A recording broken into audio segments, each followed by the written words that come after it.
Welcome to the I Hate Critics Movie Review Podcast. I'm professional film critic Sean Patrick. Hi, Jeff. Oh, hey, am I here? Am I live? Is it You- Memorex? Can you hear I'm me? glad Can you see me? I'm glad you just walked in. We're going to do a podcast. Oh, what's that? Oh, that's like internet radio, right? It's that thing Amy does when she shouts out a window. Oh, yeah. That's what it feels like some days. Like I'm shouting at a cloud. Old man yells at cloud. Find us on Facebook. I Hate Critics on Facebook, posting reviews there. And of course, new episodes go up there as well. On Twitter, Blue Sky, all that stuff. Medium.com/RealScope for my writing. Jeff, where can people get your art? You can get my art directly from me at my website, jefflasser.com. You can message me on any of the platforms. Trying to give Etsy as little money as possible right now because they keep saying, oh, we're only taking 6%. They're taking 30%. So if you are interested in any artwork that you see on my website, just send me a message. Be more than happy to, you can Venmo me. I don't care. Yeah, I've decided that I'm going to become a charity. I'm calling myself a 501c next Tuesday. Yeah. No, you can actually get my art. If you're in the Quad Cities area, Davenport, East Moline, wherever, I will be at the Quad City Toy Show, slinging my wares, maybe selling some of my toy collection. That is December 13th and 14th, or 12th and 13th. I'd have to double check, but that weekend, at the Bend Expo Center in East Moline, Illinois. Gonna hang out with the Napoleon Dynamite guys? No. I'd heard they were going to be there. That's news to me. So far we've got Sam Jones from Flash Gordon. That's pretty cool. Yeah, he's just announced. There's going to be a couple Star Wars people. Chris Bartlett, who plays C-3PO now, is going to be there. Amy Allen, who was in episode 2 and 3 as Ayla Sakura, she's going to be there. Yeah, we're gonna have quite a few people this year. So yeah, come if you're in the area, if you're in the listening area and you want to come, please do. It should be fun. Otherwise, go to jefflasser.com. If you follow my Instagram, which is Jeff Lasseter Pop Cult, then I'm always posting about where I'm going to be. I will be posting about the Quad City Toy Show a lot this week, so that the algorithm shoves it into next week. And yeah, working on some new stuff. Hopefully get some new stickers before then. Got to meet Miguel Nunez Jr. at Days of the Dead when I was in Chicago. And very cool. Talked nothing about, you talked all about Juana Man the whole time. Yep, we did. Actually, I have an autographed, he autographed my Friday the 13th poster that I did, because that's my kink, is getting my autographs. And then he also signed a Juana Man poster for me.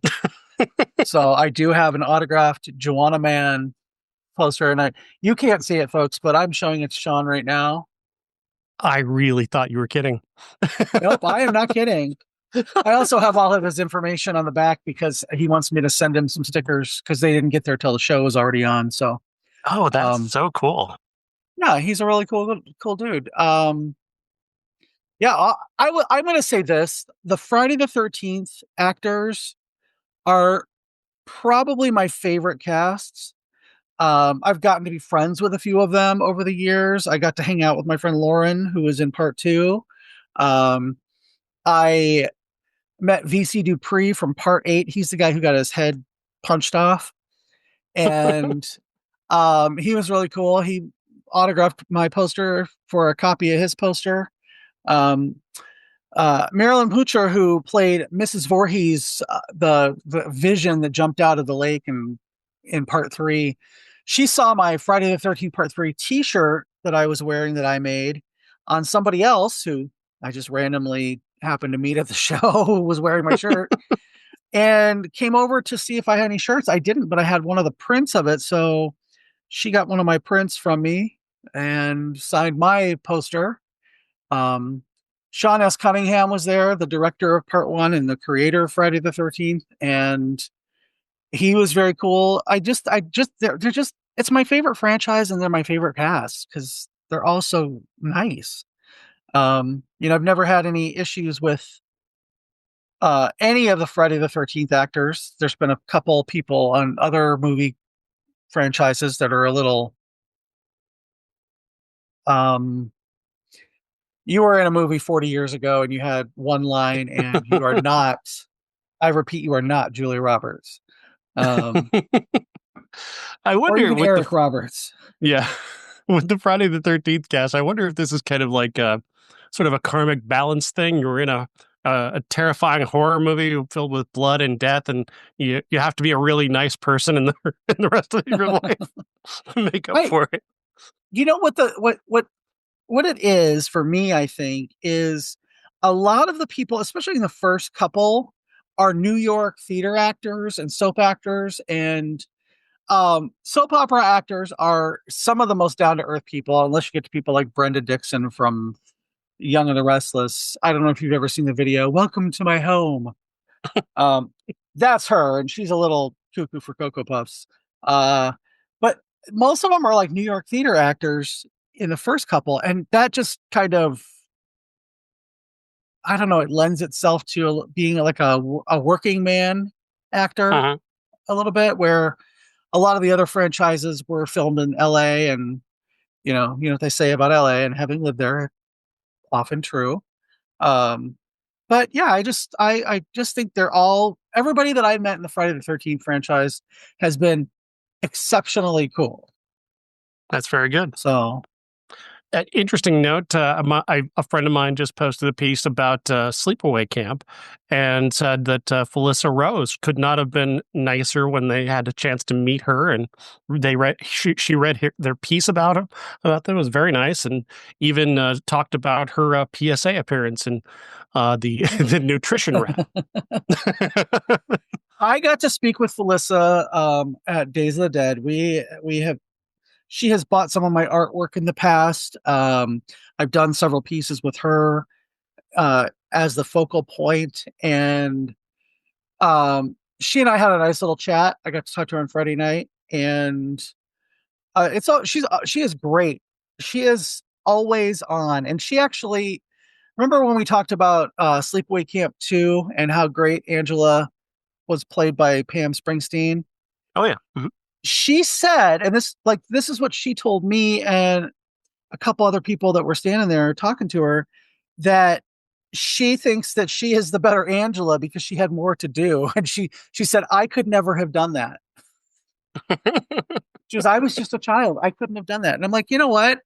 I still would love to see Pamela Springsteen uh do some cons. I know she never will, but it would be so great to have those two together, because Felissa loves talking to her fans, and she makes friends with so many people that when I texted her one time, and then I, like, months later we got in contact, and I was like, you said text you were going to text me right back. And she's like, I get 1,000 texts a day, because she gives her number to everybody.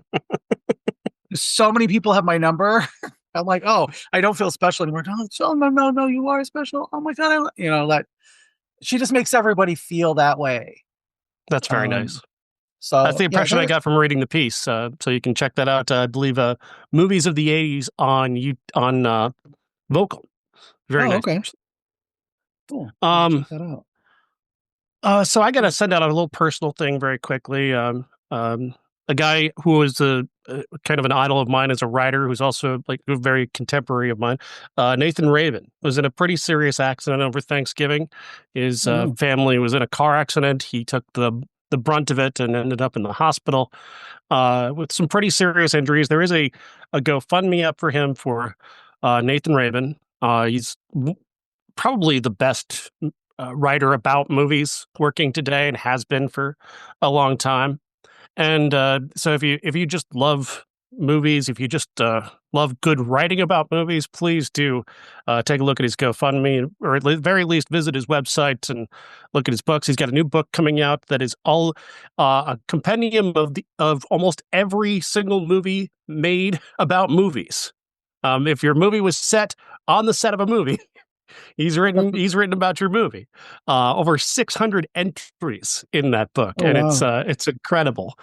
So that's coming out. That is out now. You can get it on his website, and that would be the perfect time to buy it because his family could really use the help. And it's pretty incredible. They have raised over $20,000 so far, but I mean, if you understand the American healthcare, that'll probably pay a premium. So that's just the way it Yeah. is. It shouldn't be this way. It shouldn't be where you get into an accident that's not your fault and you basically have to ask strangers on the internet to help you out. It should just be a situation where we have a safety net in place to help people, but we don't. Yeah. Which brings me to another point. If you haven't seen it yet, check out the video by Drew Gooden that is out right now that can explain to you exactly why our economy doesn't work as it is and will not work as it is. Drew's very funny. He's a comedy guy for the most part, but he's done a video here that's both comic and incredibly intelligent, just basically talking about the social safety net and why it doesn't exist anymore and why it needs to. Yeah. Very simply. And it's not a Trump account. That's not going to help anyone. That is just giving him money. That's not going to give anyone else money. $10 from the Trump account is not going to do you any good, and he's taking most of that. So just bear that in mind. Very quickly, I've got a bunch of reviews up because we did I put in my ballot for the Critics' Choice Awards today. We've been furiously making our way through all of the movies that are eligible for potentially being nominated. I put my ballot out there today. I did vote for Life of Chuck for Best Picture. I did put Kiss of the Spider-Woman for Best Picture as well. And Sinners, I know Sinners is going to get in there, so I will put it a little lower on my ballot, but I know it's going to get in there anyway. So Yeah. whereas Life of Chuck is unlikely to get there, but Yeah. I tried anyway. So yeah, I've got a bunch of reviews of stuff I've been working on recently that you can find on medium.com/realscope, as well as on just our Facebook page, geeks.media on Vocal as well. I've got a review of Colin Farrell's movie, his recent movie, Ballad of a Small Player. That's up now. Also the animated film Arco, and a movie called The Ballad of Wallace Island is up now, and 100 Nights of Hero, which is starting in theaters this Friday in limited release. And I since it's such a special film, I doubt it'll get any further than that. So, but if you're in New York or LA, definitely see 100 Nights of Heroes. It's magnificent. But I'd say we're going to talk about it next week, but it's not going to be here. Yeah. And you guys, please join our Patreon because Sean gets to see all these movies for free because he's a professional film critic and I don't. So send me to the movies. Come on. Yeah. You'll be helping Jeff. That's the main, that's important. You'll be helping Jeff out. He I don't needs even to go to get the movies. I don't even get refreshments at the movies. So buy him some popcorn, guys. That'd be great. yeah, there's those coffee accounts. You should do a popcorn account. That's what we should do. They should have that. That should be a thing. Right? That should be. And I can pay film critics that way. I mean, that's about what we get anyway. It's basically the equivalent of a bucket of popcorn. But I mean, if you add up all the movies you get to see for free, yeah, that's a lot. It balances out relatively well. And I get to do what I love. Movies. Yes, most critics love movies unless you're like, I don't know, Owen Gleiberman or somebody. No, I'm just kidding. I'll tell you what, this is a great year to love movies because there's so many of them. As I was working on my ballot today, I noticed that I had 44 movies that I'd given a supremely positive review for. That's like almost a movie a week that's actually been more than worth seeing. I know, I'm good. That's what everybody tells me, but now everybody's telling me I like everything. No, you don't hate everything. This year, like I have noticed, like this year there have been so many good movies that I can't even disagree with you on stuff that I thought you wouldn't like. That's wild, right? Yeah. There's just been we're in a weird space where they're making a lot of really, really good movies, a lot of them, like a bulk of movies, including Wicked for Good, which is quite a good movie. Where we're going to start today. Oh, Wicked for Good, directed by John M. Chu, starring Ariana Grande and Cynthia Erivo, and the carrying on of the Wicked story with Cynthia Erivo continuing to be the supposedly the Wicked Witch, even though she's not, and she's trying to stop them, or at least briefly put them off of building the Yellow Brick Road, which has begun construction and is completed as this movie takes place. Glinda is continuing to take her place as the face of Oz in place of the Wizard, who of course isn't very popular but still in power. Alongside, of course, Michelle Yeoh's character, who is the power behind the scenes there in Oz. The music is spectacular. The performances are wonderful. It's a great looking movie. John Chu has really become quite a good director. I wouldn't call him an auteur, but I would say that he's quite a good director. He puts together a movie very, very well. For a mainstream blockbuster, this is as good as it's going to get, I think, in terms of movies with this vast appeal. And I know that sounds like I'm damning with faint praise. I don't mean to. I did really enjoy this movie. I think there are far better movies, but no one's going to go see those. No one went to see Life of Chuck. So Wicked is going to clean up at the awards as well on top of the box office. But for now, if a movie has to, we have to have a consensus movie, which I think this is, I'm happy that it would be Wicked for Good. Yeah. Yeah, I really enjoyed it. I didn't know what to expect because I have not seen the musical. Uh, I mean, I expected good things because the first one was also very good. And I followed the friendship of uh Ariana Grande and Cynthia Erivo very Mhm. closely lately. A lot of people are. It's apparently gotten weird. I mean in a good way, Okay. because like I I think we all wish that we had a friendship like that, that if we don't, but yeah, I the songs were amazing. Um, Cinematography was amazing. The direction was perfect, just as good as the first one. Mhm. Um, I thought that everybody's performance, even Michelle Yeoh and Jeff Goldblum, according to the internet first reactions that were terrible, I thought they were good. I was calling Michelle Yeoh an airbender because when she brings up the cyclone that brings Dorothy, she she was bending the air with her hand. I just thought that was kind of funny. It's Um, very mean because that movie's terrible. you know, I'm talking about the I animated. know, I know. Fuckwit. I'm just kidding. I'm calling everybody a fuckwit today, apparently. Um, but yeah, there was nothing that I found fault in, really. Not the way that some people seem to be picking it apart. Um, yeah, and it's telling when all of the showings the first weekend were sold out at our theater. Mhm. I mean, a spot here or there, whatever, but I was just looking through because that's one of the ways I kind of like to see how things are going here in our small town. And it, I mean, they were all just about sold out and they were in every single theater in our multiplex. So Sure. yeah, I It's done really, incredibly well, and I think it deserves it. It's one of the rare blockbusters, consensus movies that deserves this kind of mhm. success. Even in terms of the artistry, I think it's a strongly artistic film. I actually compared it to the work of the Archers, Powell and Pressburger, in my review, because there are moments that rival things like The Red Shoes or The Tales of Hoffman, which are I think, two of the finest films ever made. But there are only moments that match. The movie doesn't get quite that good, but And the mirror moment in Glinda's bedroom when she's running around, and you can see her, changing sides via the mirror. I thought that was incredible. Mm-hmm. That just it felt like I was watching something from the 1930s, from the first era, the late period of the black and white into color.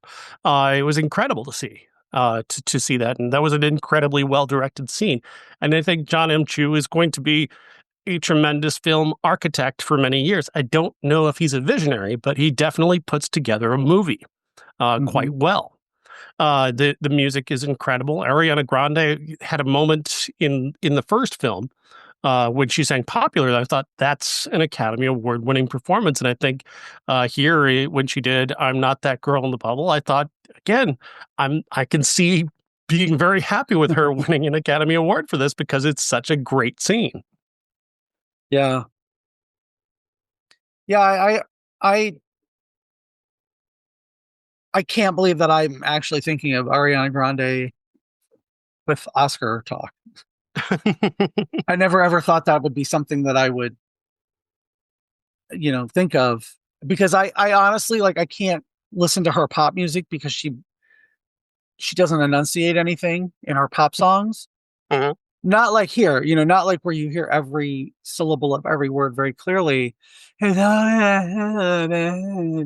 And I she's not somebody I really listen to, but now I kind of have an appreciation for that because it's like, oh, this is what she really loves to do, and she's so good at it that you kind of have a new appreciation for her generally.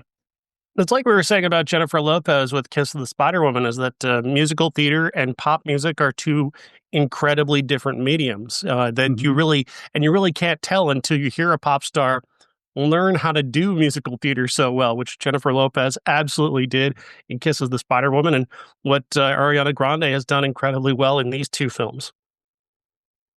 Yeah, yeah. If you haven't seen it, why not? Yeah, Everybody else has. I think I think a lot of the hatred towards this is just because it is so big. I think that drives a lot of people to go, "Oh, I'm suspicious of this something that everyone seems to like." Always going to be those people who want to be against the thing that everybody likes. I was one of those people for many years, but I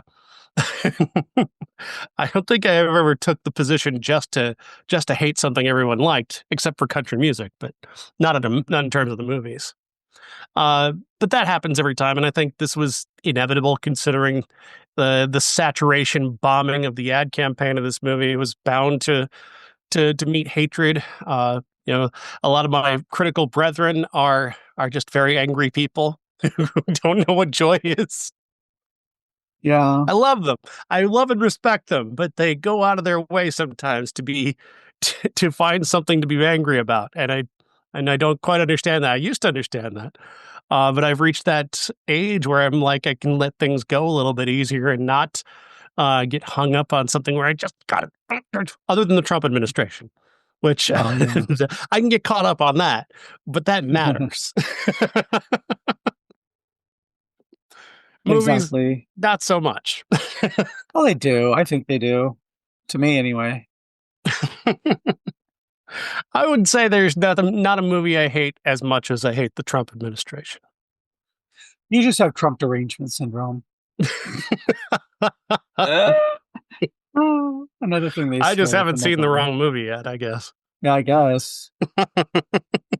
Uh, yeah, the people who don't like this are people who just don't like musical stuff, I think. Yeah. So, That's mm, fine if musicals aren't to your taste, but then don't write about musicals. exactly. Maybe I don't know. If you can't go in with an open mind and look at them fairly, why are you writing about it? Mhm. Yep, exactly. Seems strange to me. Like I don't see kids movies anymore because I don't have the perspective of a child to have that perspective. Like Arco is supposedly a kids movie, but it's really made for adults because it's just an incredible work of art. But like Zootopia 2, I don't have any perspective on Zootopia 2. Nothing against it. I'm sure it's fine. I just don't have any perspective on it. I don't have children of my own. And they don't pay me to go see animated movies anymore, so I'm not going to see this worldwide phenomenon movie that made over $500 million at the box office. Because what am I going to add to that? Yeah. $500 million. That's what Jesus. it made worldwide over the weekend. The, Oh, the only movies that have made more than Zootopia this past weekend are Avengers Endgame and the other Avengers movie in that twofer. That's it. it's so Those sad. two movies and Zootopia too. Kill me now. The world is incredibly weird. Meanwhile, 3 people went to see Rental Family.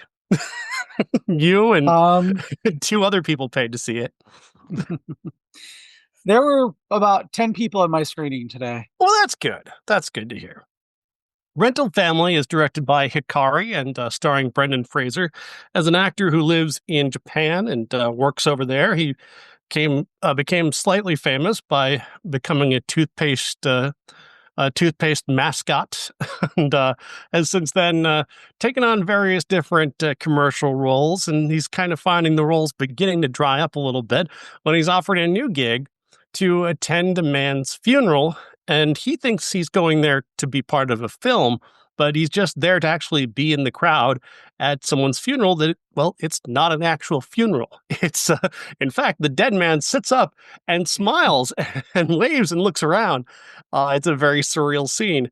It's actually, the acting job is to pretend to be whatever people need, whether it's somebody to come to their fake funeral, or if it's somebody who needs someone to pretend to be their friend, or pretend to be a reporter for a movie magazine. That's what these guys do. They're rental. They're a rental family if you need them, including Fraser playing the father of a young girl who needs to have a dad in order to get into a good school, and this young girl doesn't know who her father is, so she kind of takes to Brendan Fraser being her dad, which is weird. But as weird as that is, this is a real thing apparently in Yep. Japan, where they do have businesses like this, where you can hire people to be members of your family, to be there at your wedding, to be your husband for that matter. There's a really lovely scene in this movie where he marries a young lesbian woman so that her parents will believe that she's married to a nice Canadian man and she can run off to Canada with the woman she loves. And that scene was really sweet and extraordinarily well put together. In fact, I think this whole movie is really well put together. Hikari is a terrific director, and this is a really warm, lovely, sweet movie that has a really good heart to it. Yeah, I had absolutely no idea what I was going to get into with either of the other movies this weekend because I saw the trailer for Eternity once, but I never saw the full trailer for this because I would always come in to the theater and it was always the last trailer. So I didn't get to, I kind of had an idea what it was about. And I knew that this actually goes on in Japan. Um, so yeah, I was very surprised at how kind of touching it was.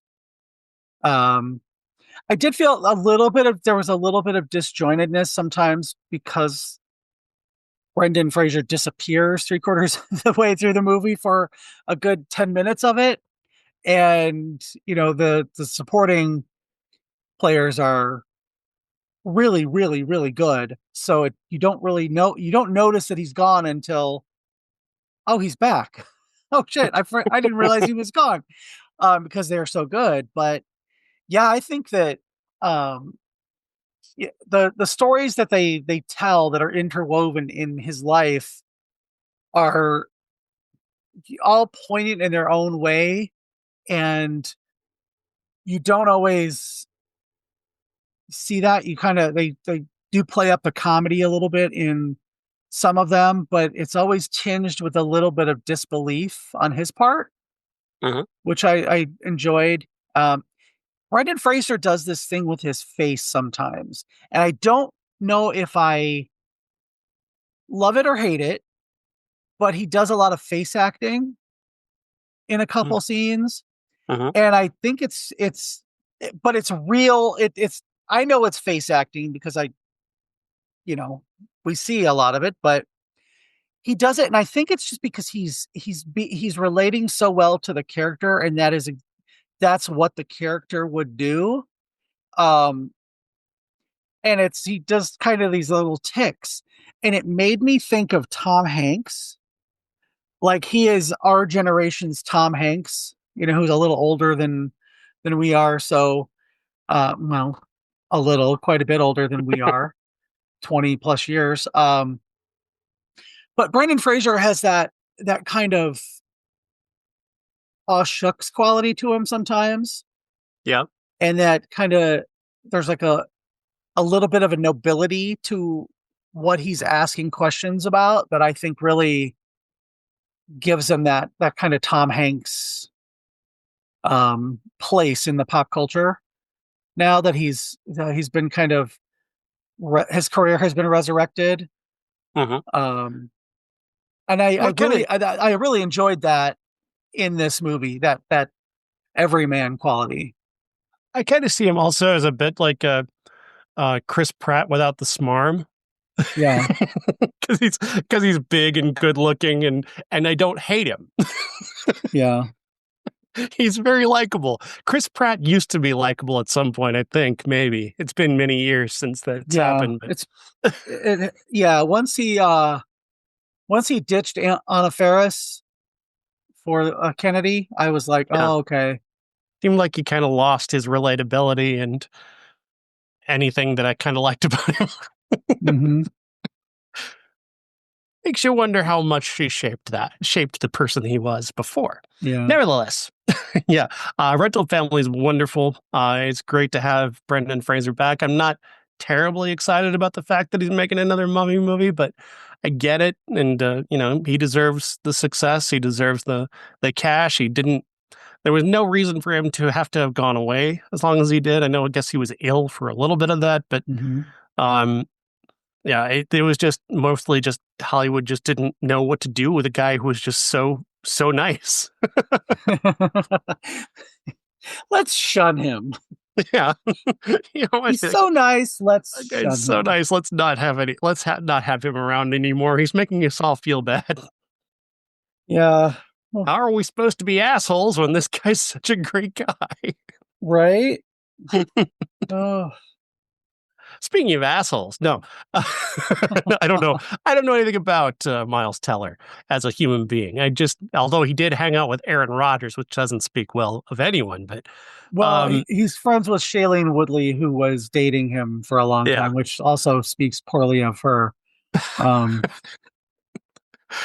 Yes, Miles Teller, the star of Eternity, alongside Elizabeth Olsen and Callum Turner in the story of a lifetime. Essentially, it's defending your life if it wasn't funny Thank or you. or likable.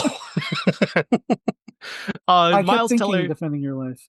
yeah, Miles Teller dies as an elderly man. He arrives in heaven, and this particular form in the afterlife, you go into the afterlife at the part of your life where you were the happiest, and this is when I'm assuming his early 30s when he met and fell in love with Olsen's character. She's going to die soon after him, but there's a problem because her first husband, who was killed in the Korean War, has been waiting there for her for something like 50 years. Callum Turner is that 67 60 years. years, 67 years. And he's really handsome and likable, and everybody's been telling his story. All the people who hang out there in the afterlife have been, loving his story because it's so inspiring and so romantic. And so she's got a decision to make. Who does she go with? Does she go with the man she spent the past 60 some odd years with, or the man who's been waiting for her for 60 some odd years? And while that might make an interesting premise, they don't do anything interesting with it. They basically strand Elizabeth Olsen in this and just let her try and figure it out. And she just doesn't know what to do with any of this. They're not giving her anything good to work with. So what is she supposed to do? Callum Turner is pretty much just a blank slate. Miles Teller is Miles Teller. Uh, he's trying to be likable. What I find interesting about him is that he's more interesting when he's not trying to be likable, when he's just being a guy. I find like The Gorge is a great movie that a lot of people missed this year, and he's just a guy in that movie. He's got issues, he's got problems. He's just not a guy I see as a romantic comedy lead. I just don't buy it. I buy him as a guy who's kind of a dick. Yeah. And he's lacking that here. He's lacking any type of characterization within this character. The biggest, the few laughs in the movie are coming from Elizabeth Olsen getting a little drunk and falling down. And that's just not nearly enough to hang an entire movie on. Yeah, I was of two minds of this movie. Like, there are some really good parts of it. I kept thinking Defending Your Life. And, I mean, we always do spoilers here, so I'm not going to worry about spoiling it for anybody because you can fast forward through this part. But when she makes her choice to go with her first husband, everybody that was in my theater went, "What?" And I looked at my watch and I looked at the runtime and I'm like, okay, she's going to end up with Miles Teller. There's just no Obviously, way. which is like, that's like giving away the ending when you do this that early. Like, Well, I mean, it's poor construction. It's just poor construction of a plot. we know that she lives with him, but Mhm. like, how are they going to make it interesting for her to get back to him? And you had Chekhov's Red Door that was mentioned in the first act, and she has to go through it, and she's the only person who escapes ever. But there were some, like you said, Miles Teller. He's the obvious choice of who she should spend eternity with, because she spent her life with him. She didn't have the chance with Callum Turner, who, by the way, they talk about how hot he is. He is one of those guys who is ugly hot. I've talked about it before. Adam Driver is ugly hot. Kane Brown is ugly hot. Jeremy Allen White is ugly hot. I have now added Callum Turner to that ugly hot list because he is so hot sometimes and he is so ugly sometimes that I just can't reconcile it in my head. But they talk about how hot he is and how she loved him so much, and you never ever forget your first love. I did, but that doesn't count. It was I'm just kidding. I'm totally kidding. No, you never forget your first love, especially if they die. And he died tragically in the Korean War. So of course she's going to have these conflicted feelings, but it seemed like such an easy choice to me. I feel bad for you that you waited 67 years, but I want to spend eternity with the man I spent my entire life with. I spent, 2 years with you out of my first 22 years. Although that was, I was trying to do the math and I'm like, no, I don't think that all lines up. Like I don't think they paid attention, because at one point she talks about how old she was and it doesn't make sense. I'm not going to watch it again, but if I watched it again, I would pay attention to that. I was too bored to do the math. I really, this movie bored me, which I can't believe I'm saying, because I mean, Divine Joy Randolph is in this movie, and it's like she's never boring, and this movie tried to make her boring. And why did they marry her off to the gay guy? She's having a more interesting movie off screen with that other character. When they enter the scene holding hands and talking about maybe just spending eternity together and getting out of their boring bureaucrat job, I was like, that's much more interesting than these three people. Yeah.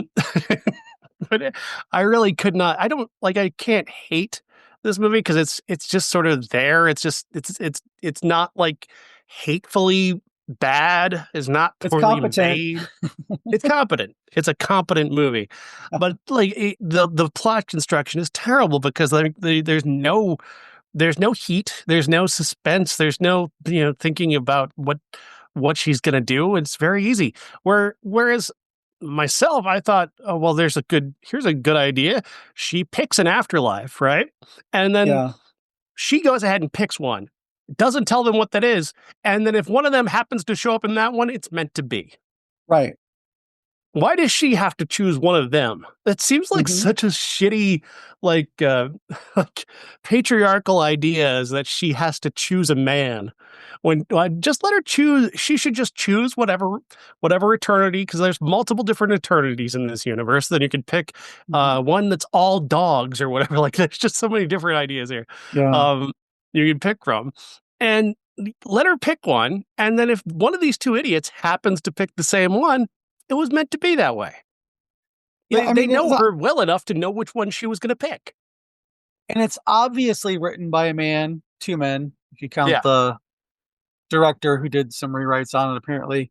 Um, I it's told from the male perspective, and that's that's if it had been directed by a woman, I think, and you'd have gotten some of the female perspective a little better, then yeah, it might have worked better.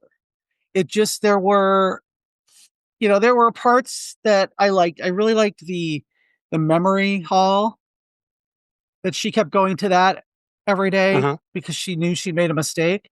I really wish that maybe they had shown that had been the preamble to the movie.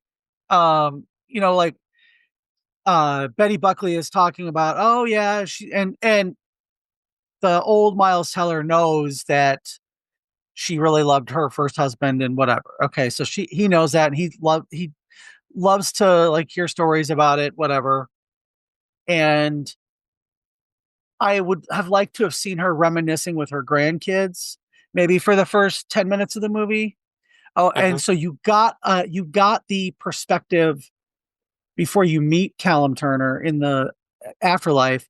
You get the perspective of what she lost and how she had felt about him until you don't get why there's even a choice until about halfway through the movie when they start going into um the hall of memories. You don't there's no there until then. And I really think that should have been way earlier kind of set up so you know what's going on.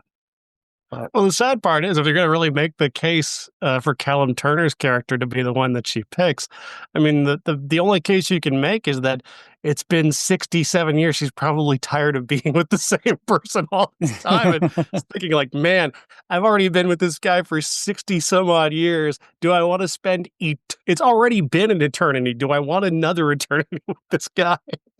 Which is a terrible way to set up your story. It's just awful. yeah. It puts the Miles Teller character in a bad spot. It makes Mhm. him look bad as if these 60 some odd years maybe weren't worth it. I don't know. It's a weird structure, but the whole thing is constructed poorly in that way. Plus, I mean, the second I thought of defending your life, I was like, this movie is just vastly inferior. We've already got this movie. This movie already exists. It's defending your life. That is the perfect version of this story. Yeah. Yeah. I don't know. I feel like everybody in the movie was wasted Hmm. except for like a few key scenes. Um, I feel like all the stuff there where they're in the Colorado cabin life eternity, all that should have been, before either one of them died, so that you could, have some stakes. Because there's no stakes. There really aren't. It's all she's gonna end up with Miles Teller because she already did.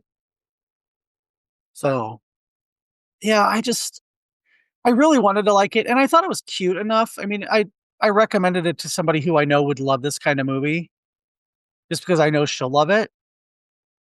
but that doesn't mean that, um, I'm never going to watch it again. Hmm. It's not something I will return to, even though I like Elizabeth Olsen. I like Divine Joy Brown. I like Miles Teller in certain things, and occasionally I want to bang Callum Turner, but when he's not ugly, when he's hot, um, maybe when he's ugly, I don't know. Um, just I don't. It wasn't special enough to be like, oh, it's going to make my top 10, or it's going to make an honorable mention or anything. But yeah, go Yeah, watch Defending Your Life. yeah, watch Defending Your Life. That's the far better version of this story. I think this is just wildly, wildly mediocre, even maybe sub mediocre. I don't hate it. It's not hateable, but it's bad. Yeah, All right, yeah. we had snow this week, so Uh, we're going to talk about White Christmas as our classic, starring we, Bing Crosby and Danny Kaye. with as much snow as we got, we're going to have a white Christmas. We're going to have white New Year's. We might even have a white Easter. Oh, Um, stop it! Don't even put that out into the world. oh, it's already out there. I put 50 and sunny throughout the end of the year, but that didn't happen. So I don't know anything. White Christmas begins in World War II. A couple guys are putting on a show for their fellow soldiers. That's where we hear White Christmas for the first time, and it's this very sad song about guys being away from their family to be at war. Danny Kaye ends up saving Bing Crosby's life, and Bing Crosby saves Danny Kaye's life right back, and so they're kind of in each other's debt. Crosby's already got himself established in the entertainment world, so Danny Kaye kind of invites himself along, and they become a duo, and they become very popular. They end up meeting these two sisters on the invitation of a friend, or well, the invitation is a little bit murky, but they end up meeting these two sisters, and a love story begins. They head for Vermont on the assumption that there's going to be plenty of snow and a nice place to stay, and they do find a very nice place to stay, but there's no snow. it's, it's actually really, really nice out in Vermont at this time. The place they go to stay actually is run by their former general, which they had no idea, but they really loved him, and wanting to help him out, they decided to put on a show. Very simple story. And I really, when I mentioned this to you, I was actually kind of being sarcastic because Yeah, I've never I can seen this tell. before. You've never seen this I was before? expecting you to. I was expecting you to recommend something else. Like I've seen the song, I've heard the song obviously millions of times, and I'm sure Yeah. I've seen pieces of this millions of times. It's one of those pop culture movies that just kind of once you've watched a Christmas movie special, you've probably seen pieces of this fucking movie. Um, so it's like one of those things you feel like you've seen, even though you've never seen it. And Mm-hmm. I mean, I had never seen it all the way through. I didn't even know there was a war aspect of it. I had no Oh. idea they were in the military. Um, that's how little of this movie I'd actually seen. Um, it's directed by Michael Curtiz, who is, of course, the director of Casablanca. He's the director of Elvis's best film, King Creole. He's one of the greatest directors of all time. And because of him, this movie is really good. This is an exceptionally well directed, I mean, for as soft and light as this story truly is, it's really, really well directed and incredibly well staged. Curtiz is a genius. He's just one of the most remarkable directors in history. And I was certain I was going to hate this. I had such a bad attitude going into watching this, and I'm like, oh, it's Michael Curtiz. Oh, this is really good. That's the power of a truly great director, that they can take something that looks this bland and mediocre and one of those consensus movies and turns it into something incredible. Yeah, it's what to me the first movie ever filmed in VistaVision, which is a very large format. Hmm. It's the IMAX of its day, I guess, kind of. And it for such a big format, it's such a small movie. But what he does with the movie and with like every piece of that screen is he takes this small story. That's what I meant to say, small story, not a small movie, because it's a, Mhm. it's a very prominent movie, but a small story, and fills every single bit of it with musical numbers and dance sequences, and some really fine musical acting. Rosemary Clooney is my favorite part of it. She's got such a screen presence, and I wish she had actually gone on to be a bigger star. Bing Crosby, I think he's like what, 20 years older than she is, of course, because that's just the way Hollywood is, I guess. Um, but yeah, I just the first time I saw this was several years ago. It was one of those blind spots in my um in my 1001 movies uh repertoire, that I'm like, you know what, I'm gonna go ahead and I'm gonna watch this. And I bought it on Blu-ray, and I'll be damned if I could find it. While I was looking, when you suggested it, I was like, nope, don't know where it's at. But I ended up rewatching it and was like, remembered what it was about the first time I saw it that made me like it so much. Um, and again, that, I think my favorite part was just watching, Rosemary Clooney kind of take one on the chin several times. And I'm old enough that when I was a kid, Rosemary Clooney was doing Polident commercials, and was not the Rosemary Clooney of White Christmas at all. So for me, it was very like, the first time I saw this, I'm like, which one is Rosemary Clooney? Because I just don't see her. Mhm. And Very different from the Rosemary Clooney we come to know. yeah, I yeah, I gotta say that. Oh, go ahead. Bing Crosby was 25 years older than she was, by the way. Of course he God was. damn it, Hollywood. He's always been 100 years old. Every time I've ever Right? seen Bing Crosby, he was always 100 years old, and hated his children for some reason. I don't know why. Speaking of Bing Crosby, his son, Harry Crosby, was in Friday the 13th, and I'm sure he's a lovely person because of it. Well, having survived the horrors of his childhood, I imagine he knew what he was doing What in was a horror Mrs. movie. Voorhees going to possibly do that Bing Right. hadn't done besides kill him? I, Uh, I'm Big Crosby kid. I'm Big Crosby's kid. Do your worst. yeah. Oh, okay. My favorite part of this is not Bing Crosby. I think he's probably the weakest part of the movie, if I'm being honest.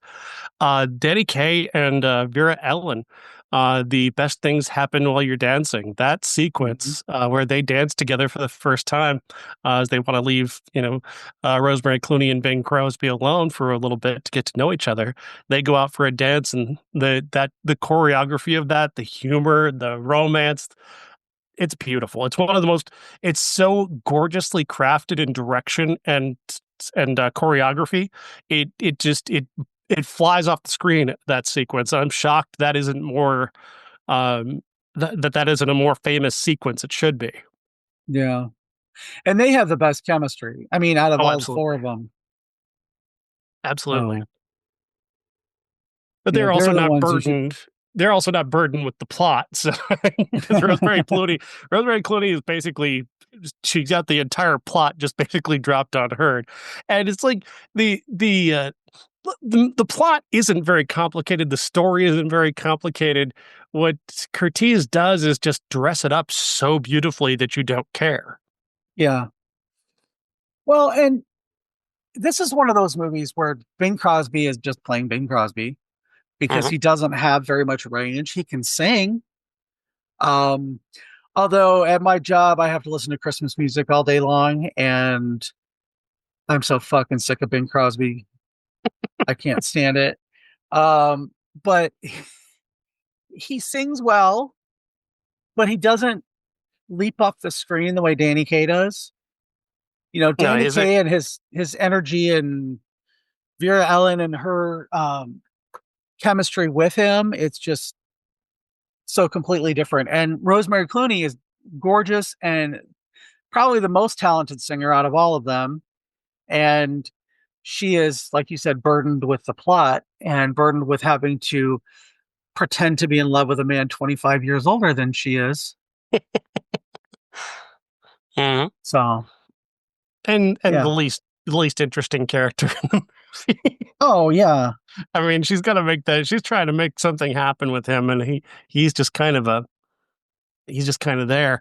And that's always kind of been my impression of Bing Crosby. Like when he was working with in the movies he made with Bob Hope. Hope was always the guy who was funny. He was the guy who was there. Hmm. Yeah. Like he's great at making other people look good, or at least standing next to other people who are very, very talented. He's very good at that. Yeah. And I mean, I just, the only, I feel like the only way that they can make him interesting in anything is to have him sing because of his voice. Mhm. But, he was what, 53 when this movie came out.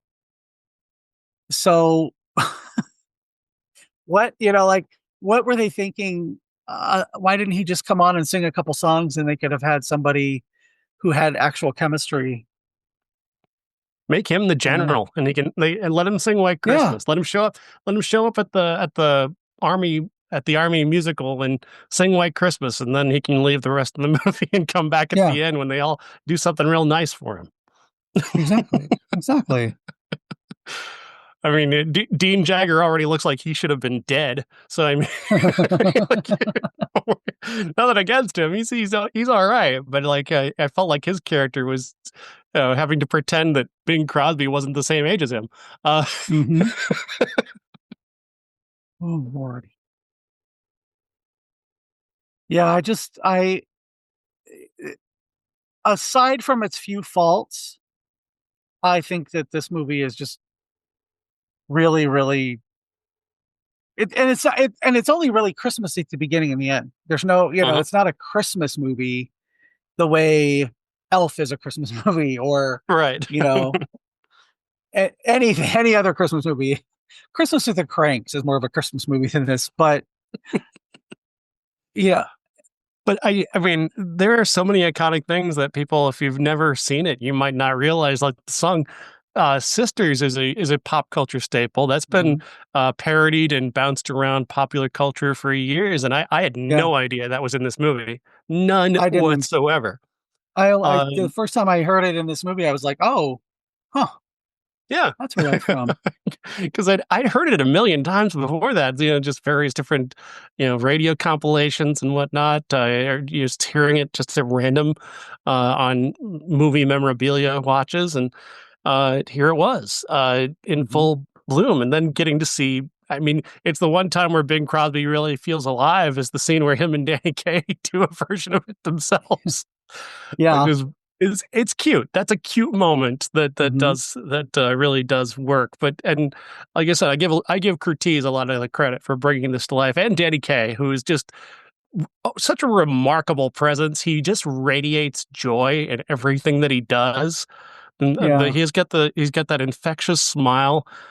He's got the charisma, the wit. The guy is just absolutely incredible. Probably the most underrated guy, arguably in film history. When you look back at the amazing movies that he's been in, and somehow been overshadowed by these other characters who are, Gene Kelly's incredible in many ways, but Danny Kaye's the root, the heart. He's the funny of it all Hmm. in Singing in the Rain. Like Danny Kaye's amazing, and it just kind of blows my mind that people don't think about him more as one of the all-time greats. Agreed. So yeah, Oh. that's a I was being a cynical bastard about it, but it's a really great movie. I mean, I got, I could pick it apart. I could pick on Bing Crosby more for the fact that I don't like him as a person, but it's such a good movie. It's so well made. It, there are just these little moments, like the ballet dancers at the end, little kid dancers. There's one little girl who just so bad is just staring down the barrel of the camera, just wanting somebody to tell her, "What am I in the right spot? Am I?" And there's one little boy who's just so miserable being there. He does not want to be on camera. Every one of those little kids is telling a little story in their face throughout that entire final scene, and I just couldn't. I just looked from one to the next, picking up on these little details. That's just wonderful, Hollywood lore. Mm-hmm. Yeah, just I this is a staple for me every year. I think it's probably the 6th year in a row that I've watched it. So yeah, I think it's worth checking out if you haven't, and I'm glad that you finally got to see it.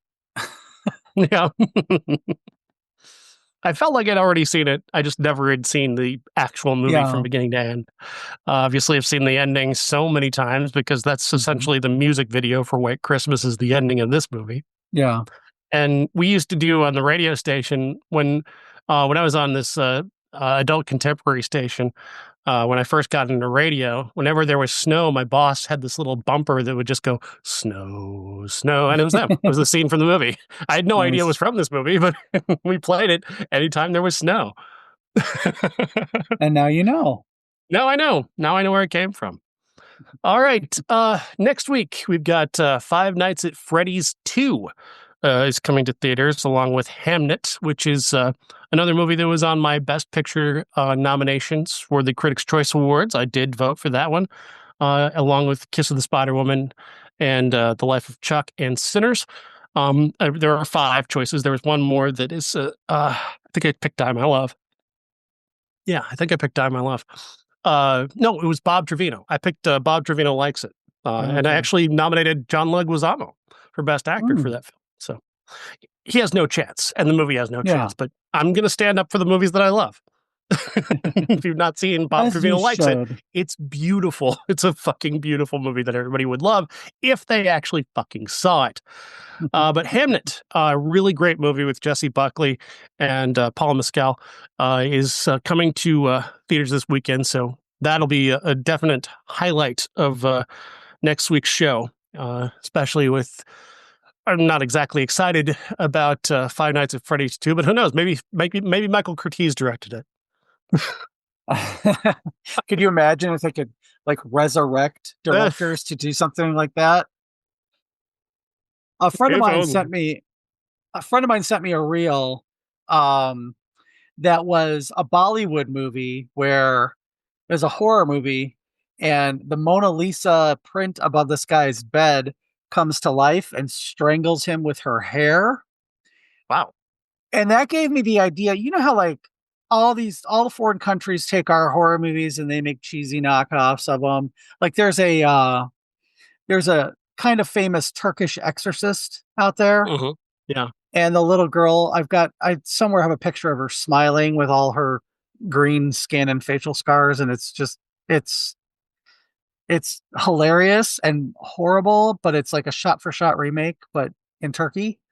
And they, you see those all the time. There's several of those knockoffs from Bollywood knockoffs, but I want Hollywood directors the caliber of Michael Curtiz to take these cheesy Bollywood horror movies and turn them into huge budget,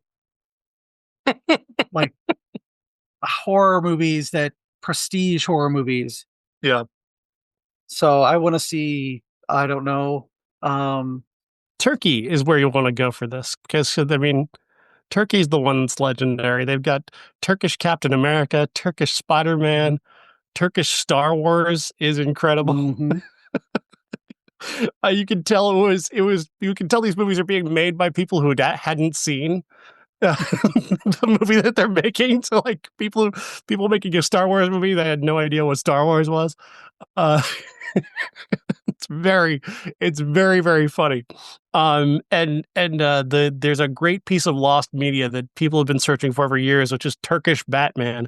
The few clips that exist of Turkish Batman are absolutely hysterical. And I wish somebody could find that movie because that whole movie has got to be completely insane. Like Batman's riding around on a big wheel for some reason. Like Wow. Turkish Batman. Look it up. The few things that are out there about it are very, very funny. And there's a lot of people on the internet looking for that movie. But next week for a classic, I was going to suggest, since Paul Mescal is playing William Shakespeare, what about Shakespeare in Love? Okay. I've never seen it. Oh, really? Oh, well, you got to see Never it. It's fantastic. I've never had any desire to see it because of all the backlash and stuff. So Highly, highly recommend. So yeah, we'll pair up Hamnet and Shakespeare in Love because they're both about William Shakespeare being in love. Um, one more of a true story, one a wonderful romantic fantasy. sounds good. All right, Jeff. Thanks. Have a good night. You too.